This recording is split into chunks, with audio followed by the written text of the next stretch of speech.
Okay, so it is 11 o'clock, so we can go ahead and get started.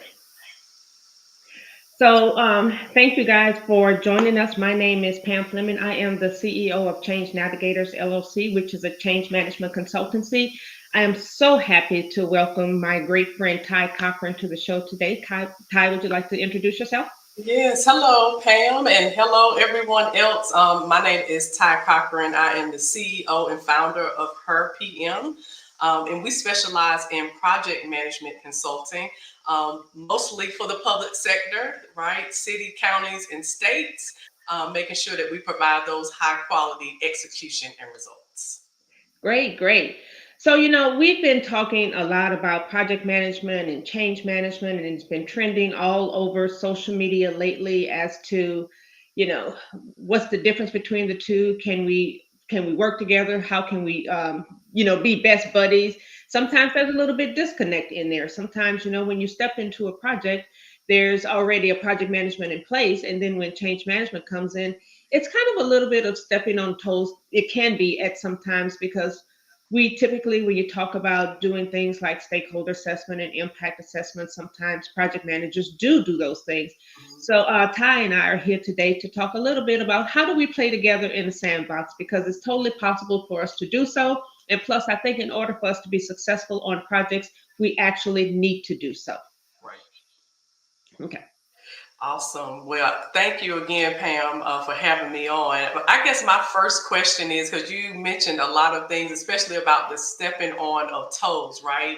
Yes. But from your perspective, how crucial is project management, is change management in a successful delivery of a project? Ty, the reality is, I think we both have a role to play.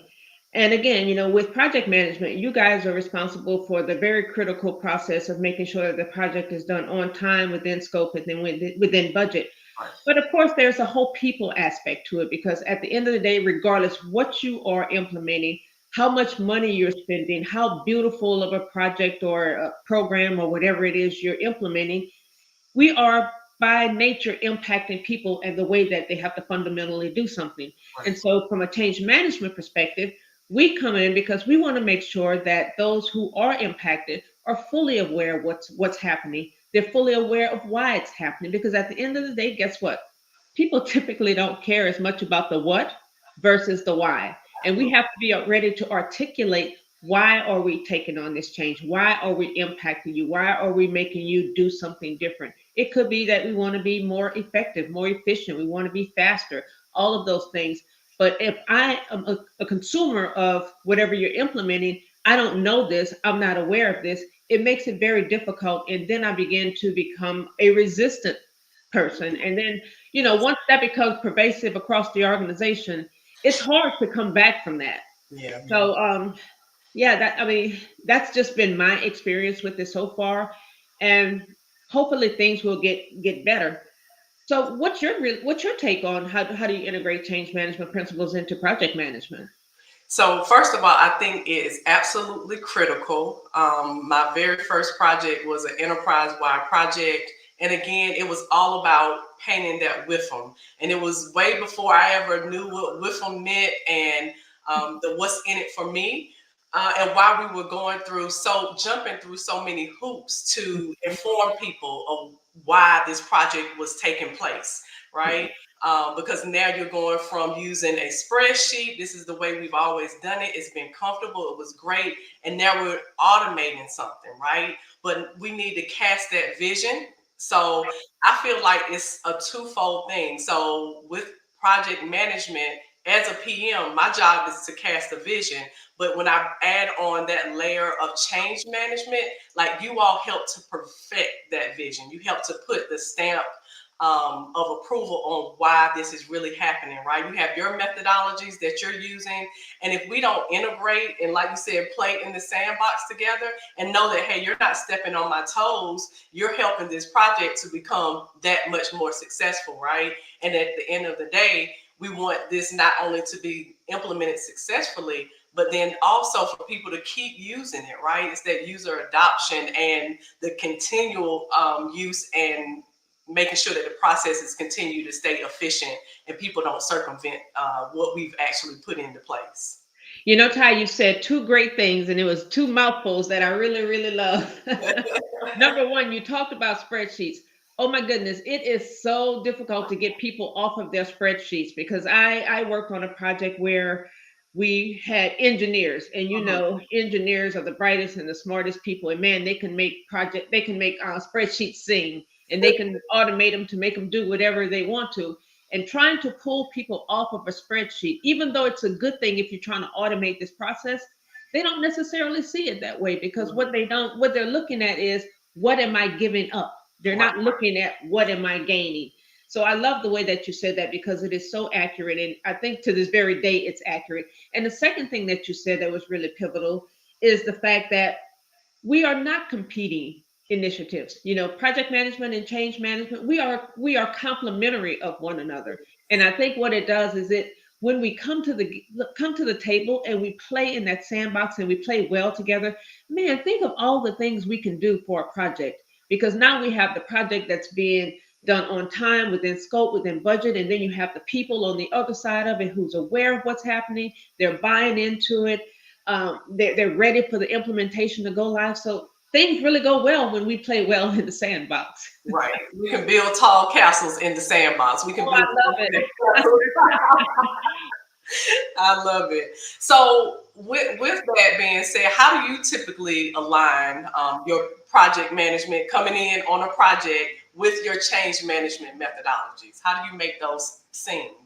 So, you know, for me, it's very important to have the conversation with the project manager of where are we today? What's Mm, the problem we're trying to resolve? And then, you know, I have those conversations. I look at where we are. Then I go back once I get enough useful information from the project manager. Even I may even speak to some VAs to get some information. And then once I get this information, I go back and I look at our change management framework, whichever it is, because you know you go into different organizations. Some organizations have their own framework. Some organizations use ProSci. Some organizations use Bridges model. I mean, there's so many. Some of them use Cotter. So whichever model and framework we use, I go back and I look at what activities and deliverables we need to do from a change management perspective to actually make people understand and aware. And how do we integrate that now into your master project plan? yeah, Because the last thing that I want to do is to have my own plan, whereas you know I'm working in a silo against what you're doing. I mean, that's just confusion waiting to happen. Now yes. it's not to say that I can't have my own list of tasks, because you know I'm not going to put every every subtask in your project plan. Right. But what we are going to do is make sure that those critical milestones, the major milestones, that they're in your project plan so that they can be tracked just like everything else. Yeah. So yeah, I definitely agree with that. It has to be the integration of the plans, because if you don't integrate the plans, and if we don't have a come to Jesus meeting of this is your lane and this is my lane, then it's never going to work, and we will feel like we are competing against each other instead of trying to work together for the ultimate goal, right? The ultimate good of our stakeholders, the ultimate good of our organizations, and things like that. So I totally agree. Thank you for saying that, because that is very true. The last thing that we want to do is come in and step on each other's toes, because you know we come into these projects a lot of times. Well, project management, you guys probably get a much easier head start than we do. But from a change perspective, we rarely get brought in on the beginning. I think it's starting to happen now, but we rarely get that opportunity. So when you do think of change management, Ty, how do you handle stakeholder engagement from a project management perspective? Yeah, and I'm gonna wrap this into your question, but if I go back to one of the things that you just said about change management being brought in later on the back end of the project, I think it's because a lot of times your executive stakeholders don't understand the value of change management. So if we can work to get them to understand that, hey, you have to open up this purse just a little bit wider in order to bring in change management from the beginning. Because, like you said, it's about the stakeholder assessments and making sure that everyone is on the same page from the very beginning. Because we can build a project plan in a conference room, in a silo, in a vacuum, but we Yes. still have to go out and do what's right. So that kind of leads me into your question of how do we handle stakeholder engagement Hmm. differently when we incorporate that change management. Again, it's all about making sure that we have the early communication. It has to be early, because we want those early adopters. We want those disciples. I call them disciples, or like even change champions. We want those people to go out and spread the good news. So the sooner we are able to identify that by using your management methodologies, the Hmm. better off we are as a project team. That is spot on, because I love when you say we need to communicate. One of the premises of change management is communicate early and communicate often. Hmm. A lot of times I hear people say, "Oh, well, there's nothing to communicate." Trust me, there's always something that we can communicate, because what happens in the absence of communication? People tend to make up their own stories about what's happening. By the time it starts from A and gets to Z, the story has changed 26 times. Right. And then, it's very hard to come back from that water cooler talk. It's very hard to, when people are truly now resistant, it's hard to bring them back from that, because once you start communicating too late, I think people begin to believe that you're being inauthentic and that Mm-hmm. you're just trying to, calm some waters. Versus if you just start the communication process early and you start it often, man, what a difference that makes in the adoption. And I love the way that you call them. Did you call them disciples? What did you call them? Disciples, change champions. I absolutely love that, because they are the disciples, because those are the people that you truly want to leverage, because you're going to have, 20% of your people are going to be, your early adopters, your Yeah, innovators. Then you're going to have that whole 20% that's just going to be totally resistant and against everything. And then you're going to have the rest of the folks that's kind of like in the middle of that bell curve, where they're on board, they could be, they can be, yeah, but they're somewhere in there. right. If you take those disciples, as you call them, which I love the way you say that, you take those disciples, guess what? You can take those disciples to start pulling those other 20% that are, just totally laggards and resistors. Yeah, If we can get those people, those resistors, over the hump, man, those will become our biggest cheerleaders. They will yeah, be out there spreading the word if we can help them. yeah. So yeah, I mean, it's a wonderful thing when you can bring those disciples on board. Yeah, and so you just said a lot about communication, and that shows again to me like where we intersect with change management and project management, because 90%, or at least this is what we are taught that 90% of our jobs as a project manager is to communicate, right? So that just again just shows exactly how we work together, how we, walk arm in arm to make sure that these projects are successful. And it's through communication, most of it. Exactly. And Kai, when you talked a little bit about stakeholder engagement, one of the things that's also critically important, and I love when you say leaders need to kind of loosen that purse string, because when you bring us in very late, we really miss the true opportunity and the robust opportunity to truly understand who are our stakeholders. What's the impact to these stakeholders? What level are they impacted? Because not everyone's going to be impacted the same. Right. If we come in when you say, hey, we're going live in a month and we need communications and we need training, good luck. I mean, we do what we can, but the reality is you have to think about it. I always say that there's some very important things that we, from a change management perspective, do at the beginning of a project when we're given that opportunity. Number one is a change magnitude assessment, Mm, truly understanding how much of the organization that we're impacting. Are these people centralized? Are they decentralized? What levels are we impacting? Are we impacting frontline? Are we impacting leaders? All of these things are things that we need to flesh out before we can even think about what a communications plan should look like. mm. Because if we don't, then we'll just be doing the peanut butter spread across communications, and that's exactly what we don't want to do. Yeah, and you mentioned training, and I know probably a little bit off target with some of the things that we want to talk about, but you mentioned training, and that's such a huge piece of change management that people forget about as well. Can you talk about that and what it means to a project when training is in place, when a training plan is in place? So training is a critical component because anytime you are doing an ERP implementation, and then most of my experiences have been in ERP implementations in large multinational organizations. So when you don't have a steady training strategy and plan in place, you will struggle. You will definitely struggle. I like to bring my training people on just as early as I bring my change management people on, and I'll tell you why.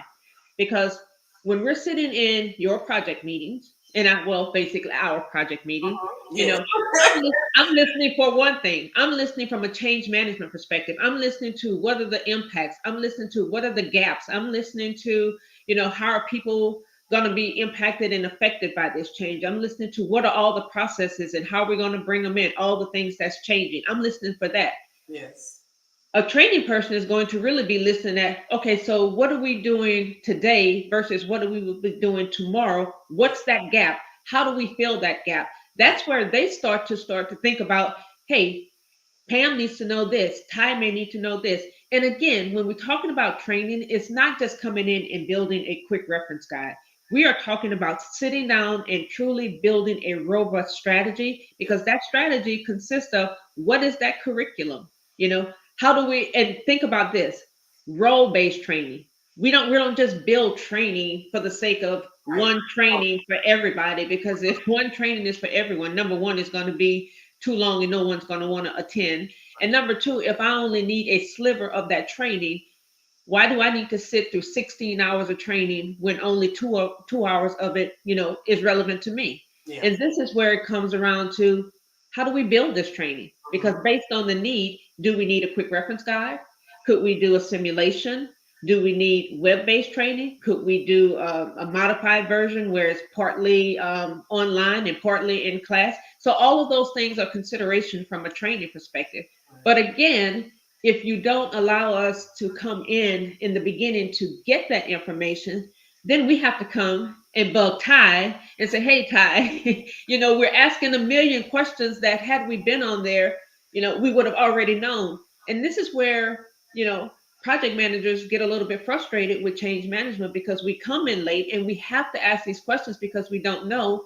You guys know the answers, and then you get, sometimes there's a frustration level because you're really busy. You're trying to Mhm. get everything done.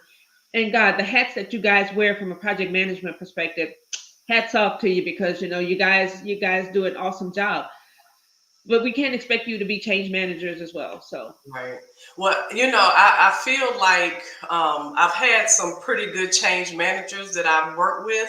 And if they are kind of bought in later than what they should have been, mhm. it's my job to work to catch them up, right? So, first of all, I should have certain things in place, those requirements that my BA should have captured. So, those kind of archival information, I should be able to pull that up and I should be able to have a meeting with you, Yeah.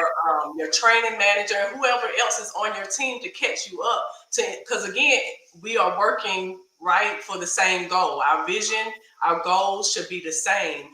So whatever that temporary right frustration may be, it just has to be that way because we all want to ensure the success of a project. So Yes. Oh, I love that, Ty. Thank you for saying that because, sometimes we don't get that with all project managers. And what you just explained is really the best of both worlds. And this is how, when we come together as a duo, we can be awesome. right, exactly, exactly. I love it. So when it comes to you and the ROI, right? How do you measure the impact of change management on the projects that you've worked on? So there's so many different ways that we do it, Ty. Basically, I like to start with the end in mind. So Hmm. I like to understand what's the problem we're trying to resolve, what's the goals, what's the purpose, and then I start to think about how do we put strategies in place. Like I'll just say, again, ERP implementation.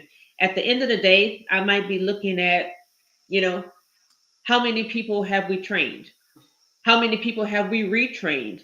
I might be looking at help desk tickets to see if help desk tickets have gone up in a certain area. Because if help desk tickets have gone up in a certain area, that could be a cue that number one, it may be the training that's off, Yeah. or it could be the fact that maybe some of the requirements weren't captured. properly, and maybe we need to go back to project management and say, hey, there's something we need to do here. Yeah. Sometimes it's a skill versus will thing, and that's a whole different conversation. But there are many different ways we look at it. One thing that I always like to bring in is a sustainability plan. So when I say we start with the end in mind, I like to think about how do we leave this organization in a better change readiness state than when we came. So basically, what that means is I'm thinking about once this project goes live, what do we do 30, 60, 90, 120, 180 days post implementation to do all these things? And again, it could be direct observation, it could be sitting with leaders asking, have people use the product. We could also be looking at logins, how many times people have logged into the system. We could be looking at error reports. How many times have people made errors in the system? So there are so many different ways that we can look at how do we look at the ROI of a project. So in that vein, do you use any of the similar metrics, or do you have any different ones that you leverage? So for me, utilizing my project management software. So again, we are concerned with what the time, right, and how much money is spent. Yeah, So a lot of people like, oh, I came in under budget, but project management teaches us that we're supposed to come in on budget, right? We're supposed to come in on time. So it's reporting on those variances, right? So anything that is kind of out of control, what is it skewed? What do those skews look like? yeah, So that I can present that back to the executive stakeholders and say, hey, we probably should have brought change management in a little bit sooner, right? Because now we're affecting our timeline. Now we're affecting our budget because of blah, blah, blah, whatever that looks like. But then on the back end, I think it was so important that you said creating what that plan looks like down the road, right? 'Cause yeah, a lot of people stop, or a lot of PMs stop when the project is over, but you have to help people to put operations into place, right? What does the day to day look like after this system is implemented? What is my role and responsibility? How will yeah, I log in? How will I log out? What are the operations that I perform each day? So yeah, those are the things that I help to also put into place. And like you said, it's capturing those metrics of login. Most of the time with like ERP systems, like, okay, are schedules changing? Like when people are clocking in and out, do you see the number of clock-ins going up or is it going down? So those are the kind of things that you want to make sure that you are capturing maybe after 6 months, because now the system is in and exactly. people are, used to it and everything. You want to capture those metrics and then you want to take it back to the stakeholders, the executive stakeholders, and say, we might still have some problems, or your user group is adopting it well. So that's kind of what I take from it when it comes to metrics. No, I absolutely agree with you. I think you're spot on with that. So yeah, yeah. So So I think one of the other things that I would just like to pivot on is I think from a sustainability perspective, we think along the same lines from a project management and change management perspective.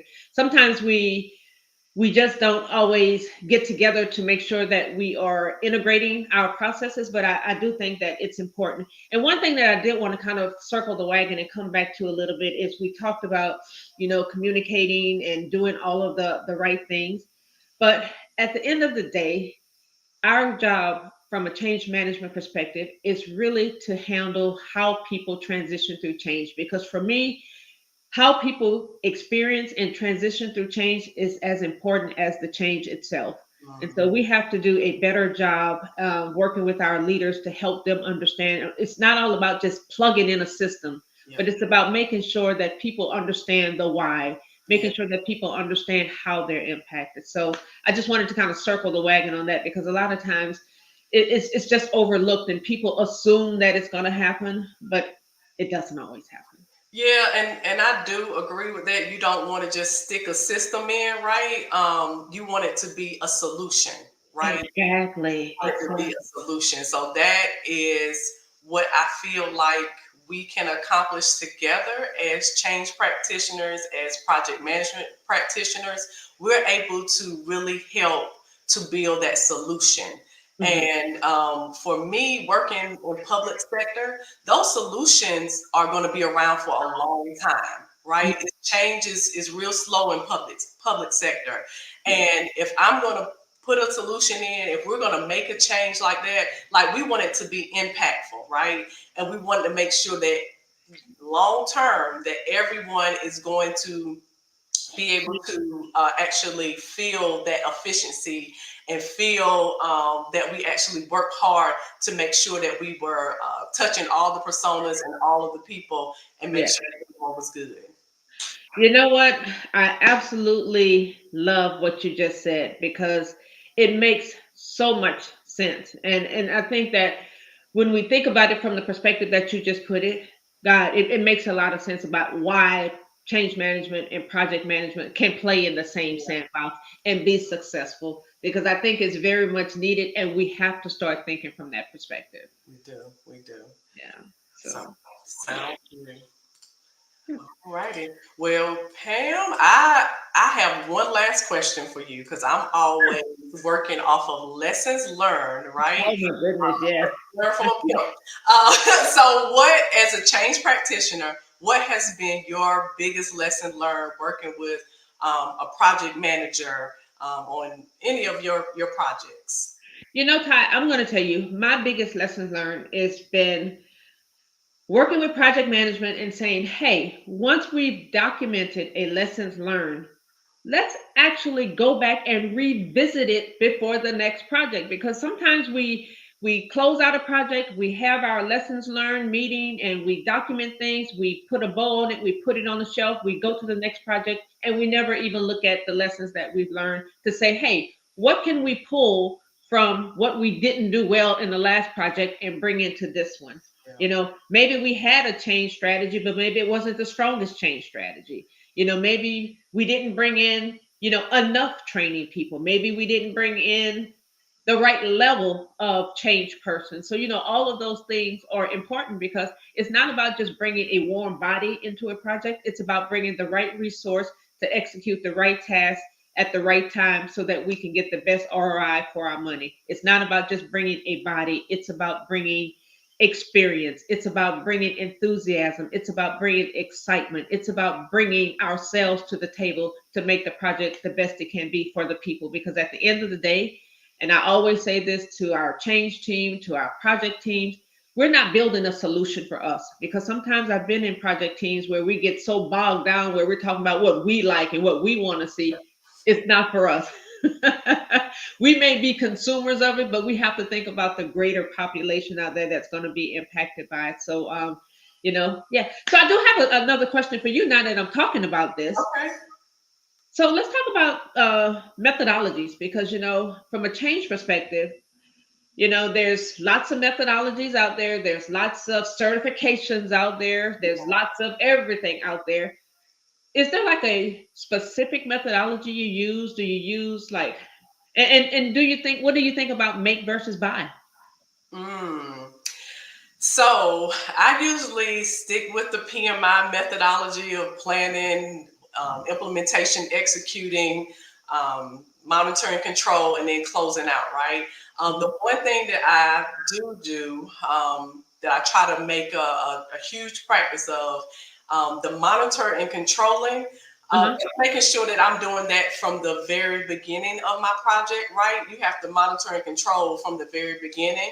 Um, Yeah. I think a lot of people kind of just they're stuck in those silos. So I kind of allow the methodology of project management to overlap and intersect. Mhm. And then also capturing lessons learned, right? I capture lessons learned throughout my project and I take those lessons and I apply them right away.